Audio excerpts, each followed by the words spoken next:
નમસ્કાર વિદ્યાર્થી મિત્રો, આજે હવે આપણે સિમ્પલ પાસ્ટ ટેન્સ એટલે કે સાદા ભૂતકાળ. તો આજે આપણે સિમ્પલ પાસ્ટ ટેન્સ એટલે કે સાદા ભૂતકાળની શરૂઆત. તો સાદા ભૂતકાળનો ઉપયોગ સૌથી પહેલા આપણે જોઈએ ભૂતકાળમાં બનેલી કોઈપણ ક્રિયા દર્શાવો. ભૂતકાળમાં બનેલી કોઈપણ ક્રિયા દર્શાવવા માટે આપણે સાદા ભૂતકાળનો ઉપયોગ કરી શકીએ છીએ. હવે આગળ સાદા વર્તમાનકાળમાં આપણે ટુ બી ના રૂપ am is are અને ટુ હેવ ના રૂપ have અને has તથા ટુ ડુ ના રૂપ do અને does જોયા. તો હવે આપણે એક કોષ્ટક જોઈએ એના માટે કે ટુ બી ના રૂપ એક વચન છે અને આ બહુવચન છે. સાદા વર્તમાનકાળના ટુ બી ના રૂપમાં આપણે am is અને are નો ઉપયોગ કર્યો. am એટલે કે છું, is એટલે કે છે, are એટલે કે છે. હવે એક વચનમાં I જોડે am વાપરવું, he she it જોડે is વાપરવું આપણે, અને એક વચનમાં you જોડે આપણે are નો ઉપયોગ કર્યો હતો. તો હવે am is are નું સાદા ભૂતકાળમાં એક વચનમાં was થશે અને was એટલે કે હતું. એવી રીતે to be નું બહુવચન જોઈએ તો સાદા વર્તમાનકાળમાં to be ના બહુવચનમાં આપણે are નો ઉપયોગ કરેલો. we જોડે are વાપરેલું, you જોડે are વાપરેલું, they જોડે are વાપરેલું. તો હવે ભૂતકાળમાં ફેરવીએ તો ભૂતકાળમાં are નું થઈ જશે were, w e r e એટલે કે હતા. આગળ જોઈએ એવી રીતે જ હવે આપણે આગળ જોઈએ to have ના રૂપ. to have ના રૂપ એક વચનમાં સાદા વર્તમાનકાળમાં to have ના રૂપ have અને has નો ઉપયોગ કરેલો એક વચનમાં. have I જોડે have વાપરવું, you જોડે બી have વાપરવું, he she it જોડે આપણે એક વચનમાં has વાપરેલું. એનો અર્થ થશે ની પાસે છે. પણ હવે આપણે ભૂતકાળમાં ફેરવીએ સાદા ભૂતકાળમાં તો have has નું થશે had, h a d એટલે કે ની પાસે હતું. એવી રીતે આગળ જોઈએ to have નું રૂપનું બહુવચન. તો સાદા વર્તમાનકાળમાં to have ના બહુવચનમાં આપણે have નો ઉપયોગ કર્યો. we have, you have, they have. એનો અર્થ થશે ની પાસે છે.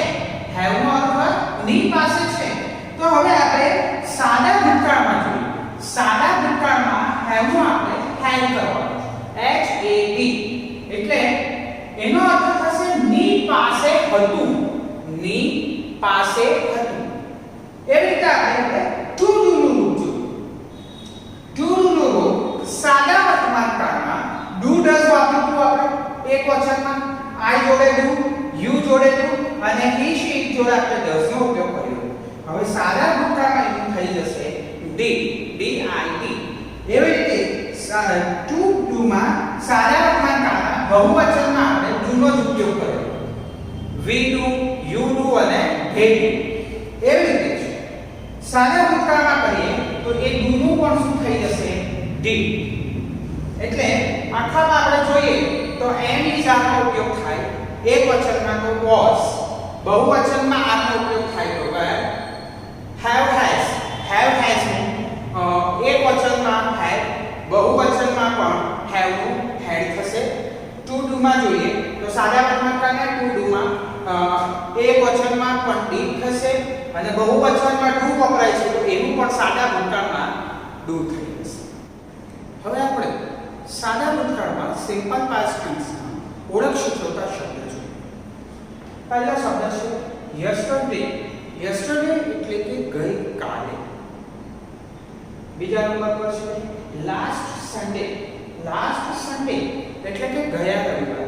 અહીંયા આપણે સન્ડે છે ઉદાહરણ તો સન્ડે ની જગ્યાએ તમે Monday, Tuesday, Wednesday, Thursday, Friday, Saturday, last Monday, last Tuesday, last Wednesday, last Thursday, last Friday, last Saturday પણ લખી શકો છો. એટલે લાસ્ટ મંડે લખો એટલે ગયા સોમવાર. એવી આગળ જઈએ લાસ્ટ મંથ. લાસ્ટ મંથ એટલે કે ગયા મહિને. આગળ છે before. before એટલે કે પહેલા. પાંચમા નંબર પર છે once. once એટલે કે એક વાર. છઠ્ઠા નંબર પર છે on Friday. on Friday એટલે કે શુક્રવાર. 7 2 days ago. 2 દિવસ અગાઉ. 8 નંબર છે the day before. ગઈકાલ. last evening એટલે કે ગઈ સાંજે. 10 નંબર પર છે last week એટલે કે ગયા અઠવાડિયે. અગો અગો એટલે કે અગાઉ પહેલા. 12 નંબર in 2000 અહીંયા 2000 એટલે વર્ષની વાત છે. 2000 માં. આગળ જોઈએ in the past એટલે કે ભૂતકાળમાં. અને 14 નંબર છે the day before yesterday ગયા પરમ દિવસ. હવે આ બધા જે શબ્દો જે છે ઓળખ સૂચવતા શબ્દો આપણને વાક્યમાં આપેલા હોય તો એ વાક્યમાં આપેલા શબ્દ પરથી આપણને ખબર પડી શકે કે આપેલું વાક્ય સાદા ભૂતકાળનું છે.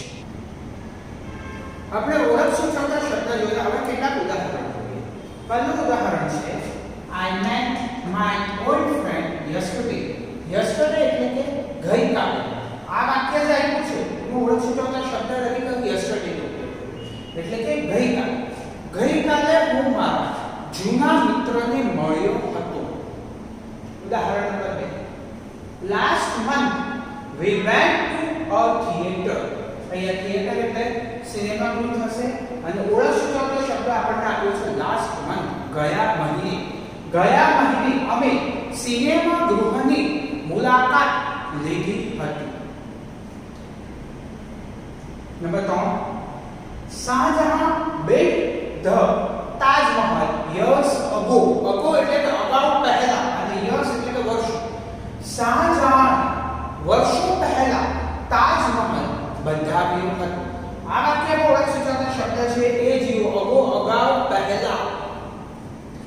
once a king had 7 queens. ઓળખ સૂચવતા શબ્દ છે અહીંયા once એક વખત એક રાજાને 7 રાણીઓ હતી. Number 5 India became free in 1947. ઓળખ સૂચવતા શબ્દ છે in 1947. 1947 ની સાલની વાત છે એટલે ઓલરેડી ભૂતકાળ થઈ ગયો. ભારત 1947 માં આઝાદ થયું. હવે આપણે ક્રિયાપદોમાં ભૂતકાળના રૂપ બનાવવા અંગેના નિયમો છે. તો પહેલો નિયમ ક્રિયાપદના મૂળ રૂપને ઈડી પ્રત્યય લગાડવાથી. ક્રિયાપદનું મૂળ રૂપ હોય એ મૂળ રૂપને આપણે ઈડી પ્રત્યય લગાડીએ તો એ શું બની જાય? ભૂતકાળનું રૂપ. તો આપણે એનું ઉદાહરણ જોઈએ. To look L double O K look છે. નિયમ પ્રમાણે આપણે આને ઈડી લગાડીશું તો શું થશે? લુક. એલ ડબલ ઓ કે ઈડી લુક. એ શું બની ગયું? ભૂતકાળનું. ફરીથી આપણે જોઈએ ટુ આસ્ક. ટુ આસ્ક એનું ભૂતકાળનું રૂપ થશે આસ્ક. એ એસ કે ઈ ડી. પાછળ શું લગાવ્યું આપણે? ઈડી પ્રત્યય. આગળ જોઈએ ટુ કુક એનું થશે કુકડ. પાછળ શું લાગશે? ઈડી પ્રત્યય. એવી રીતે ટુ ઓપન એટલે શું થશે? ઓપન. ઓ પી ઈ એન ઈ ડી. પાછળ શું લગાવવાનું રહેશે? ઈડી પ્રત્યય. નિયમ નંબર 2 ક્રિયાપદના મૂળ રૂપને અંતે ઈ હોય. ક્રિયાપદના મૂળ રૂપને અંતે ઈ હોય તો ડી પ્રત્યય લગાવવાથી ભૂતકાળનું રૂપ બને છે. ક્રિયાપદની અંતે શું હોય? ઈ હોય તો એને આપણે શું લગાડીએ? ડી પ્રત્યય લગાડીએ તો એ ભૂતકાળનું રૂપ બને છે. આપણે એના ઉદાહરણ ટુ યુઝ. છેલ્લો અક્ષર શું છે? અંતે ઈ છે એટલે પાછળ આપણે શું મૂકી દીધું? ડી. એટલે U S E D use. શું થઈ ગયું? ભૂતકાળનું રૂપ. ટુ લવ. છેલ્લો અક્ષર શું છે? ઈ. ઈ છે તો પાછળ શું લાગશે? ખાલી ડી પ્રત્યય એટલે એલ ઓ વી ઈ ડી લવ. ટુ ઇનવાઇટ.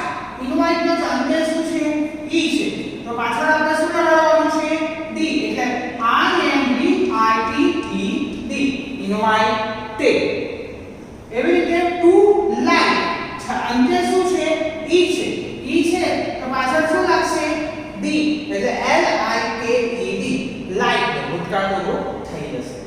ફરીથી ક્રિયાપદને અંતે ઈ હોય તો ફક્ત શું લગાડવાનું રહેશે આપણે ડી પ્રત્યય એટલે શું બની જશે ભૂતકાળનું રૂપ નિયમ નંબર 3 ક્રિયાપદને અંતે શું હોય વ્યંજન હોય વ્યંજન પછી શું હોય y તો y નો શું કરવાનો રહેશે આપણે I અને શું લગાડવાનું ઈડી પ્રત્યય એટલે કહેવાનો અર્થ એમ છે કે ક્રિયાપદને અંતે વ્યંજન હોય અને એ વ્યંજન પછી y હોય તો y કાઢી નાખવાનો y ની જગ્યાએ I મૂકવાનો અને ઈડી પ્રત્યય આપણે ઉદાહરણ દ્વારા સમજીએ ટુ મેન અંતે y છે આગળ એક વ્યંજન છે નિયમ પ્રમાણે વ્યંજન વત્તા y વ્યંજન વત્તા y છે તો ભૂતકાળમાં ફેરવતા y નીકળી જશે તો y ની જગ્યાએ શું આવશે I અને પછી શું લાગશે ઈડી પ્રત્યય સ્પેલિંગ જુઓ M A double R Y main મૂળ રૂપમાં છે ભૂતકાળ ફેરવીએ M A R I E D શું થયું y નો I થઈ ગયો અને શું લાગી ગયું ઈડી પ્રત્યય ટુ કે એવી જ રીતે વ્યંજન વત્તા y છે તો y નો શું થશે I અને શું લાગશે ઈડી પ્રત્યય C A double R Y carry મૂળ રૂપ છે તો ભૂતકાળમાં ફેરવો એટલે C A double R y નો I અને શું લાગશે ઈડી પ્રત્યય એવી રીતે ટુ ટ્રાય વ્યંજન વત્તા y તો T R I E D y નો શું થશે I અને શું લાગશે ઈડી પ્રત્યય ટુ કેરી વ્યંજન વત્તા y છે નિયમ પ્રમાણે ઓકે તો પછી C A R y નું શું થશે C R I y નું શું થશે I અને પછી શું લાગશે ઈડી પ્રત્યય એટલે નિયમ પ્રમાણે અંતે વ્યંજન વત્તા y હોય તો y નો I થશે અને શું લાગશે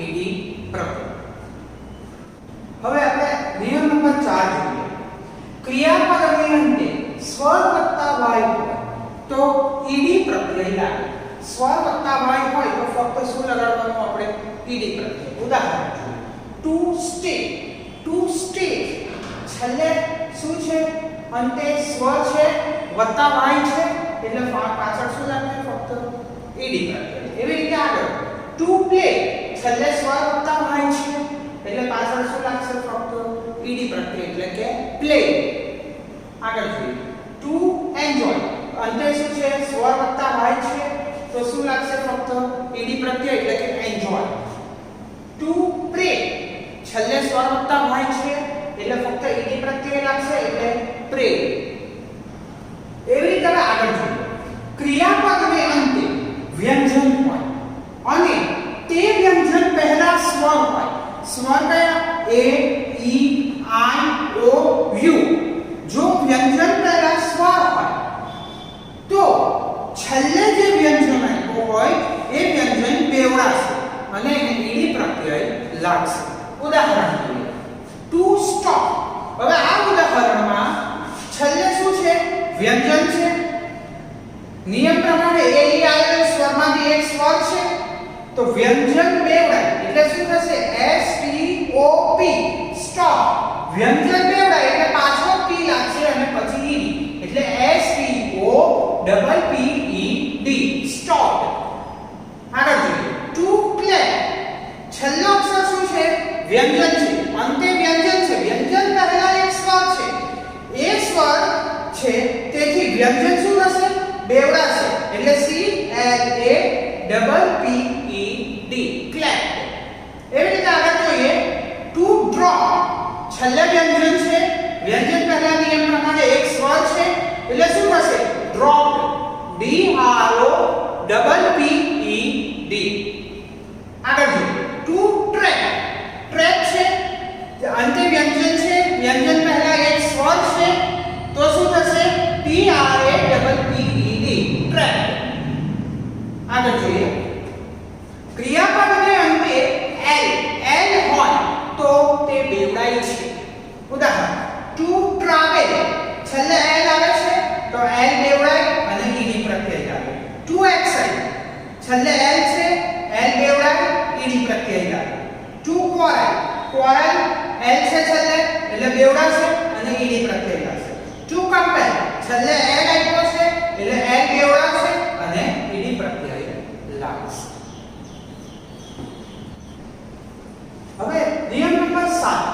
અમુક અનિયમિત ક્રિયાપદો છે જેના રૂપ બદલાતા નથી. ઉદાહરણ જોઈએ. કટનું કટ, રીડનું રીડ, કોટનું કોટ, શર્ટનું શર્ટ. હવે આગળ જોઈએ. નિયમ નંબર 8. અમુક ક્રિયાપદોના ભૂતકાળના રૂપો અનિયમિત હોય છે. ઉદાહરણ